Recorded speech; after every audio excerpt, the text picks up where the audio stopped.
Hi everybody, welcome back to the channel and welcome to airbrushing techniques and tips to get you started. So whether you wanted to go down the route and paint something like this, or maybe paint something on a bigger scale like this, down to a 3D print like this, or even paper like this. We're going to take you through some techniques and tips in today's video, just so you can attempt these things with your airbrush, get your creative skills going and just enjoy it. So we're going to move on to the first thing you're going to be looking at would be brush. You're going to pick up a brush and then we're going to move on to compressors.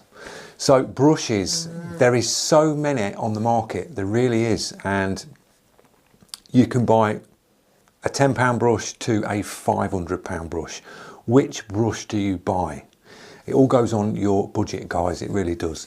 Some people can afford the £500 brush to start off with, and some people can afford the £8 brush. Now, my advice is, from the off, is to look at your needle and nozzle setup. When you're a beginner, you don't need to go for the real fine needle and nozzle setup, you really don't. You can if you want, you'll struggle with it, and you won't get the benefits from it from the start. I would start off with something like a 035, 03, 045 or a 05 as your sort of run-of-the-mill starting out brush. Now I've got two brushes here, three brushes that I'd sort of recommend to start off with. First one, Iwata Takumi Eclipse. Now the Eclipse, when it comes to Iwata, is their sort of workhorse. The original Eclipse has been around for years and it's a great, robust, strong brush that gets the paint down that I call a workhorse, and the Takumi Eclipse is the same. It's a good workhorse and it gets you that spray pattern from fine, medium to wide. So it's in that category where you can like put a little bit of thicker paint in it. It's just a little bit easy to get on with. The next one is H&S Evolution CR Plus 2024 on a 045. Now you can get this on a 028 as well. If you buy the box set with the two setups in it, it's good because then you can swap it over to what you want. I've got that set up in the 045, we'll demo this in a minute. You can also pick up the Ultra, which is on a 045 for a beginner's brush. Tell you a little bit about the Ultra, we'll click that one in and set it up and do a little bit of a spray out with as well. So they're the sort of three brushes as a beginner I'd say have a look at, because they're good, strong brushes. Yes, they are sort of in that around the £100, just tipping over price point, but you've got a brush there out of them three that's going to last. It really is, and it will take the abuse with solvents and any paint that you want to put through it. You're not going to worry about it breaking or getting ruined. They're good, strong brushes. So that's what I'd look at when it comes to brushes. When it comes to paint, because this is the next big issue for beginners, is paint.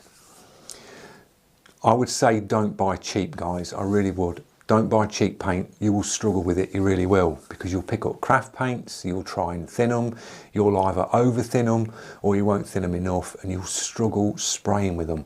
So the paints that I use and get on with, from day dot I've used Golden High Flow. The reason why I've used Golden High Flow is you can basically use that on near enough any application, you really can. I've used this on automotive. You've seen in that clip at the beginning, my car, I used a lot of Golden on that and it works really well. And it's easy to thin down because you can just use water or distilled water. Mixing ratio for Golden is simple, guys. 1 drop of Golden to 1 drop of water, just 1 to 1, and you will be painting with no issues. So that's why I've got it in the studio, because it works. We've got Golden. The next one is Wicked by Createx. Another great paint. You can use this across on automotive. Some of these paints here I wouldn't use on automotive, but I'll point them out. So Wicked, Golden, you're okay across the board, across the whole of the board for it. You can use that on automotive. Mixing ratios for Wicked, you can use the 40-21 reducer. Now, Wicked is quite thick. You'll notice this when you tip it out, it's sort of like drops down into your mixing pot and it's very thick. So I'd mix that with a 40-21 and go 1 drop of Wicked, put your 1 drop of reducer in, mix it, see what it's like. If it's still a little bit thick, probably go 3-1 on that on 1 drop and you'll be good to go. So that's the Wicked, recommended on that. If you're coming down and you're doing like the photorealistic work and you want to get the textures, because we all want to get this photorealistic type look, you want that paint that you can manipulate and be able to do the erasing on and the scratch back techniques and things like that. I would go Createx Illustration all day long if you want to go down that route. It's a great paint, easy to thin down. You can spray this straight out the bottle, it's not a problem. But if you wanted to thin it, the easiest way to thin that is distilled water or tap water. 1-to-1, job done, you're good to go. So that's Createx Illustration. I've also in the studio got 2 inks that I'm using. I use FW inks and I use Liquitex now as well. I've just picked up a set of Liquitex inks. Now thinning these, you don't really have to, they'll spray straight out the bottle. But if you wanted to thin them down, you can use water again, which is nice and simple. You can go 1-to-1 with them 2 as well. So nice and easy. Now you've probably seen on the channel, if you are a hardcore subscriber, that I've been using isopropanol. And people are saying, why are you using ISO? If you try it, then you will understand why I use it. It really sort of flows it out, thins it down and makes it really flow nice. So if you're running very, very low air pressure, if you've seen the bits on the channel that I've done where I've done the micro portraits on credit cards, thinning it with ISO really makes it flow very well and you can get right down with low pressure on them tiny, tiny little details. So that's why I use ISO in that mix, but you can use them mixing them down with water. So they're the paint brands that I'd recommend, guys.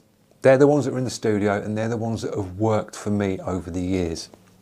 So that covers paint. When it comes to compressors, same thing with brushes. There is tons of them on the market. My recommendations on compressors is go for one with a tank on the bottom. The ones where you click them on and they're permanently running, they get hot, they produce water in your air lines because they are running hot continuously because you are permanently on the trigger when you airbrush. You're permanently on and off, and that air is permanently running, which the compressor is permanently trying to keep up with your airflow. So anything like this is absolutely perfect. If you stick around in the next couple of weeks, we've got some kits coming out. I'm not going to say where, you're going to see a video coming up. I'm taking a journey to somewhere, but you're going to see some DreadFX kits that I've put together where you get your brush, your compressor, your paints, the whole kit. I've sort of put all these pieces together so you get a real solid beginner's kit, intermediate kit and an advanced kit. So keep your eye out on the channel for the video coming up on that. So compressors, one with a tank, better. The one I run the studio has got a 150 litre tank. I went big straight off the bat when it comes to the studio. I can just fire the compressor up, which is outside in a cabinet, fill the tank up, and then I can do an airbrush class with 2 people painting all day, painting 2 people, and not have the compressor kicking in and kicking out and you're worrying about air. You've just got a permanent feed of air. So sort of the bigger the tank, the better. When you start moving on to bigger compressors, they tend to get a bit noisier unless you get the big compressors that have got the silent motors on the top, like this. Prices can vary from £149 up to like £1,000 and even more when it comes to compressors. So just get something with a fair sized tank. If it's noisy, make yourself a nice cabinet. If you've got a studio like mine where you're outside, you can build another little cabinet or store it in a shed. Put a little bit of soundproofing in there to knock the noise down. You're good to go. So that covers compressors. I'm going to fire my compressor up now. I'll see you in a couple of minutes when it's filled up and we'll get doing some techniques and show you the paint mixes and show you these brushes perform. See you in a minute. Right guys, the first brush is the Ultra 2024 by Harder and Steenbeck, a great beginner's brush. Now, I think this brush is more aimed, where I see it sitting more comfortable for an airbrusher is on the miniatures. And the reason why I say this is because you've got on the sleeve settings here, you've got prime, base, 3, 2, 1. Now, when you read that and it says prime and base, you'd be basing up a miniature or you'd be priming a miniature. That's sort of where I see this brush sitting at its best for people that do the miniatures or like the 3D prints. But you can use this for any application. You know, you can use it for doing portraits, you can use it for automotive painting. So don't go off what I say, you've got to be a miniature painter to own this brush. You've not. Now, what you will find with the sleeve settings on this, and I've seen a couple of posts on media platforms where they're struggling to get the paint out on these settings, and it is because your paint is too thick. If you have thick paint and you try and put it on level 3, which is minimal, without cranking the air pressure right up, you'll struggle to get thick paint through. Now I'm using Liquitex, which is thin with the water 1:1, and I've got it on level 3. And that sprays that absolutely fine. Now if this was thicker paint, you would struggle with this, trying to get it out the brush. You really would. You'd be cranking your air pressure up. I'm running 20 psi and that's spraying that absolutely fine. Level 2, absolutely fine again. Atomises really well. Now, little techniques and tips when it comes to what you need to be looking at when you're spraying paint. You want that nice soft atomization like this, where it goes down, it's very soft, and you've got soft edges top and bottom on your spray pattern. That's what you're looking for when you're putting paint down. And that goes across the board when you're spraying like big spray guns as well. You want that nice atomization. So 20 psi in that with the Liquitex runs really nice. We'll go to level 1. And again, atomizes really well. You can see it dropping the paint down there. Soft top and bottom. That's how you want your paint to be coming out your brush. So just testing on a piece of paper before you commit to a piece of artwork, getting your paint consistency right, your air pressure right, and that atomization, that's what you're aiming for. You'll have no dramas with that brush. It will perform brilliantly. You've got a fixed crown cap to the front. So if you go right up close, you're not going to damage your needle. You're just going to tap the front of the brush and that crown cap protects it. And that's what this was designed for. It's the beginner's brush, because we all go up close. Even as an experienced artist, you will go up and you can dink your needle and then you've got a bent needle. So that protects it. A nice easy brush to clean out. When you go full trigger on this, on the sleeve set, and you move that round to full trigger, this thing can wallop the paint down. Yeah, so you can really wallop the paint down and empty the cup really quick. You'll find that the trigger on full trigger can go right back. So this has been designed to be able to dump the paint out. So when you come to clean it, you put your water in or your airbrush cleaner and you can dump it out really quick. You just got that more of a throw on the trigger to clean it out. And that was nearly a full cup of cleaner, and that's dumped that straight away. So a great brush to start out with. That's on a 045. So tips, get your paint consistency nice. I'm using Liquitex 1:1 mix with water, and it's sprayed on every sleeve setting absolutely fine. So if you are using this for miniature model painting, I've noticed with some of the miniature paints that you get can be quite thick. So just get your consistency, have a little play with your paint, get it thinned right, and then just check your settings. If you can get it to spray on level 3 and it's atomizing like that, you're good to go. You know, you'll have no dramas. And just keep your paint consistencies across the board to that sort of mix ratio. If you're using a certain brand of paint, you know exactly, right, this paint needs 2 drops of reducer or 2 drops of water to get it to atomize like that. And that's a lot of beginners' hassles, is the paint. It really is. So that's the Ultra. If you are thinking of a brush, it's a great brush. We'll move on to the Takumi Eclipse.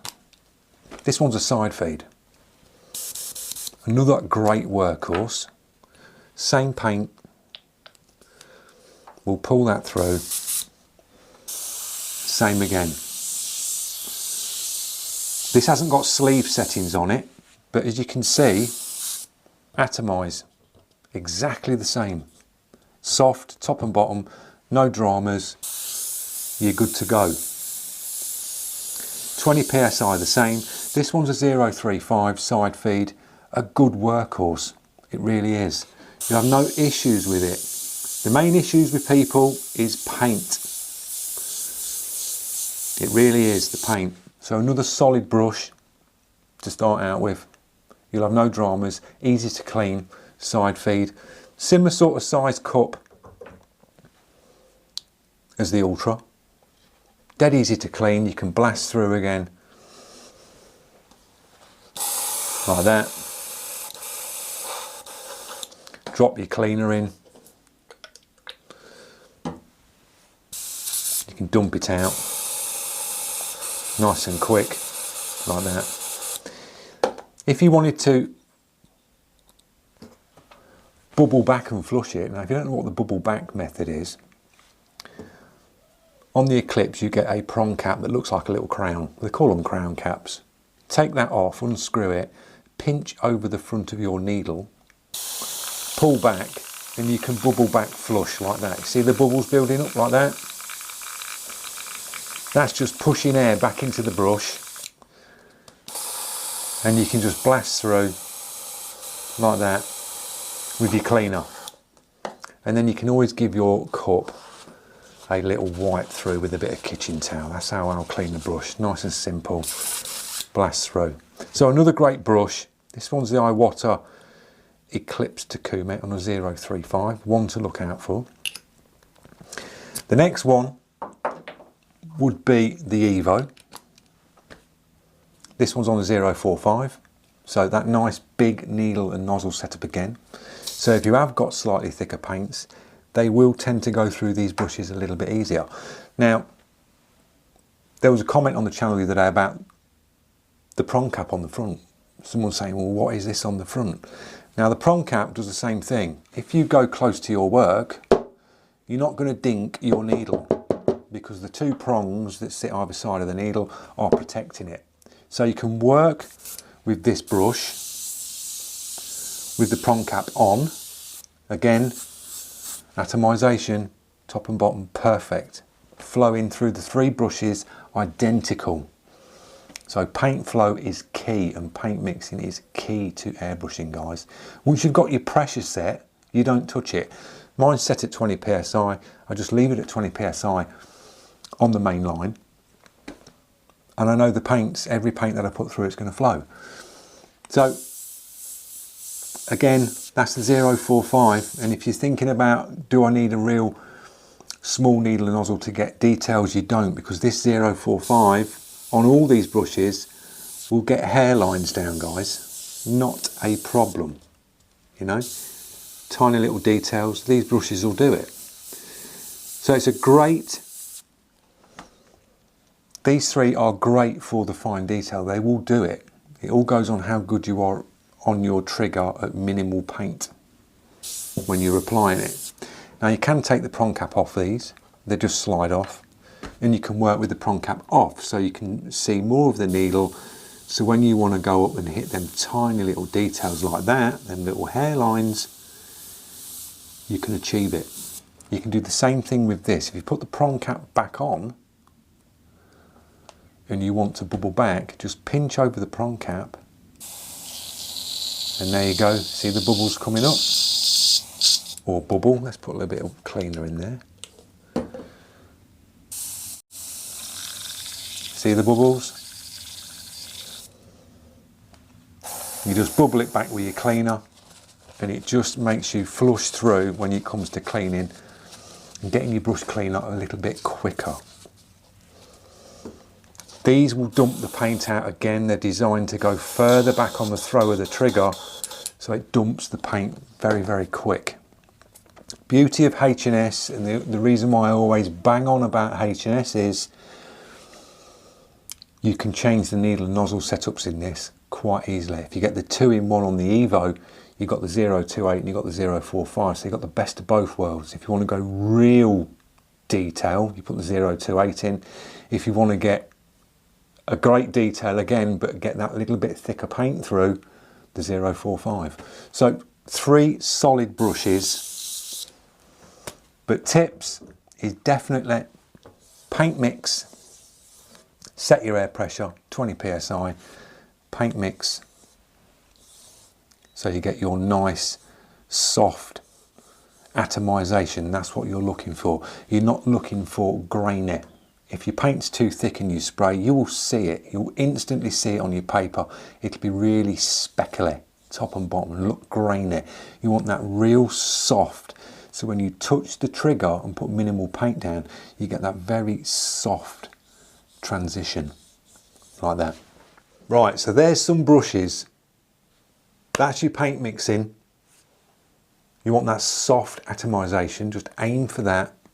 If you have to spend a day just going through mixing your paints and trying it, once you find that mixing ratio that works for you at the air pressure you're running, just jot it down or write it on the bottle. So if you've got your little bottles like that, get a little sticky label and on the back write mix ratio 1:1 or 1 drop of paint, 3 drops of water, or whatever reducer you're using, and just drop it on the back so you know exactly how to mix your paint scheme that you've got that works best for you with your brush, your needle and nozzle setup and size. Job done, you're not got to worry. You can just come into your studio, you can grab your paints, and that's why you'll always see my paints. They're all bottled and ready to go. Every colour is mixed and thinned. So I've not got that issue of coming in and then mucking around trying to thin the paint and get it to flow. They will all flow. I can just pick a bottle of paint up, any brush, whether it's a full-on detail brush to a 0.5, I can just chuck the paint in and I am painting. It makes your life a lot easier. You'll find as well, working on different substrates. Now you see at the beginning of the video, we've done automotive. I've basically covered every aspect of painting, from airbrushing up to big spray guns with all different sorts of paint schemes. I've sort of experienced all of them, and I wouldn't say mastered all of them. I'm still learning every day. I'm picking up new techniques and picking up different ideas off people and trying different paints. So when you come to paint automotive and different substrates, if you've got your paint mixes like this, where you've got them all thinned out, the next thing that you sort of home in on when it comes to your substrates is going to be your air pressure. And you'll notice this from going from paper, it's very absorbent. You spray on it, it sort of hits the paper, soaks in and doesn't go anywhere. When you move on to substrates like automotive, where you're going over a base coated smooth surface, you're going to start having to just dial in your air pressure. You've got your paint dialed in, then you just got to dial in your air pressure. That's all you've got to do. So all your paint's sorted.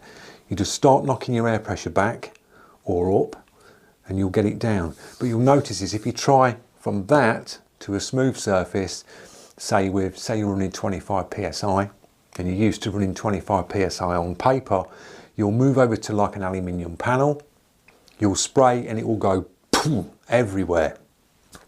So the first thing people do is they remix a batch of paint and make it thicker, and then they're trying it and they're struggling. Your paint's fine. You've got your paint dialed in on your paper. Just knock your air pressure back. Just start coming back on your air pressure. Spray till you see that nice atomization that we've seen on here. Once you get that look onto the automotive panel or whatever other panel you're working on, it's just your air pressure. And you just dial that in and you're good to go. So they're the sort of tips that are key, I think, when it comes to airbrushing. It is paint your air pressure. Another bit of advice is keep your brush clean, you know.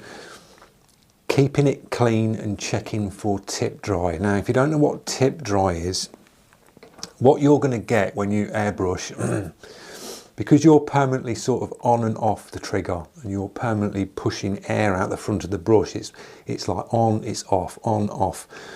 And that paint's coming out and it's running sort of down the needle and off the needle. And the airs are going to dry that little bit of leftover paint that's on the needle. Now you're going to experience tip dry, and the way you'll see it is you'll be painting, you'll get a build up of tip dry, and then when you come to start again, you'll get a splatter. And that's because you're getting a build up over the needle. So always paint for a bit, move to the side, have a little check, pinch, pull away. Or I'll tend to just use the tip tool and just do that and continue painting. Give it a quick clean, continue painting. Try not to paint for too long, because we all get carried away and we paint, we're eager, and we just keep painting and painting and painting. We're not checking anything else. We're just permanently, oh yeah, the paint's running nice, I've got the air pressure nice. You're going to get tip dry. Guaranteed you'll get tip dry no matter what paint you're using. Some paints, they say, eliminate tip dry. It doesn't, guys. It will dry up. That paint will dry up because you've got airflow going over that needle. So always move it to the side. You'll always see me if I'm painting of my portraits or even at automotive, I'll have a piece of paper to the side where I'm working, and I'll just go to the side, little blast through, little test, clean, and then commit again. And just don't rush. A lot of beginners tend to rush, and they're continuously painting and painting, and they're not checking the tip of the brush. They get all the piece of artwork down, they go back in to do some, say, highlights, go like that, and it goes splatter because they're not checking for tip dry. So always sort of slow down and just double check yourself to the side on a piece of paper. I've usually got some pre-cut little cut pieces of paper. I just stick one to the side, move to the side, test your brush. Job done. You're not going to have any issues. Other little tips: cleaning it. Don't leave paint in your brush overnight. It's the worst thing you can do, because then you're going to struggle to get it clean after. Always clean your brush. Just blast it through. If you've been painting for some time, just get some cleaner or water. First thing I'll do is water. If I'm using any of these paints, you know that water's diluting it when you're mixing it, so water will flush it through when it comes to cleaning. So give it a blast through when you finish painting, and make sure you're blasting through clean. And you'll notice this. Grab yourself some paper or a kitchen towel and spray into it. If it's blasting through clean, you know your brush is clean. If you've still got colour coming through on your white piece of paper or kitchen towel, your brush is dirty. Give it a little wipe, blast some airbrush cleaner through, make sure it's nice and dry, and then that's your brush sorted. You're not got to worry, you've not got to strip it down and keep maintaining it and trying to get grubby paint out of it. So just keeping your brush clean will give you clean work. Checking for tip dry as you paint. Keep moving to the side, have a look at your needle, give it a clean, will give you clean work. And that's what it's about. It's about taking your time. A lot of beginners want to see the results in airbrushing like that. They go in, a lot of the time they go in too heavy too quick, because they want to see it appear really quick. And airbrushing's not like that. Airbrushing is where you build your layers up. You go in nice and light with your thin paint like this, that nice soft atomization, and you build up to that darker tone. You don't just go wallop straight in and get that real solid pass like this and do everything like that, because then it looks wrong. You want to build it up nice and light, and nice soft transitions. Just makes it look a lot better. So take your time, back off, and just don't keep adding and adding and adding and adding and rushing. Just slow down, slow little race, and just add a bit of paint and build up like that. So I hope these little tips, when it comes to techniques, it's all about practicing, guys, and the best things to practice on is scrap paper. You don't need to be buying expensive pads of paper yet. You just want some cheap paper. I've got a roll here which is just cheap paper, and I can just cut a bit of that off. And there's times where I come in the studio, even though I've been airbrushing for all these years, it's good to just practice some techniques. The techniques that you want to practice are your dots, your lines, your dagger strokes, and your distances. So practicing dots backing away, practicing dots going up close, dagger strokes up close and distance. Just getting your paint on everything that you do nice and soft like that, and just move with your brush. If you're too rigid, you'll see it in what you do. When you're rigid moving, you're going to see them rigid lines and it just looks sort of odd. If you move like you see these strokes here, where it's all sort of flow and you move, just think as though you're sketching with a pencil, but you're hovering off the paper with the brush in your hand. You want them nice, soft movements. Always bring your other hand up to your brush because it steadies you. So hold your brushes like that. Whether you're right or left-handed, just bring your other hand up. You'll find just doing that, if you want to create a line, it's a lot easier with your other hand up to your brush. Instead of trying to do it like this with one hand, it just steadies you. And just sort of pivot from your core, sort of move and flow with your brush, no matter what direction you're going. Speed is key, I think. I found speeding up movements work for me better as a beginner than going really slow trying to get a line. If you move and get a bit more freer and relax your shoulders is a lot better, because a lot of beginners are very nervous and they tend to clamp hold of the brush that hard.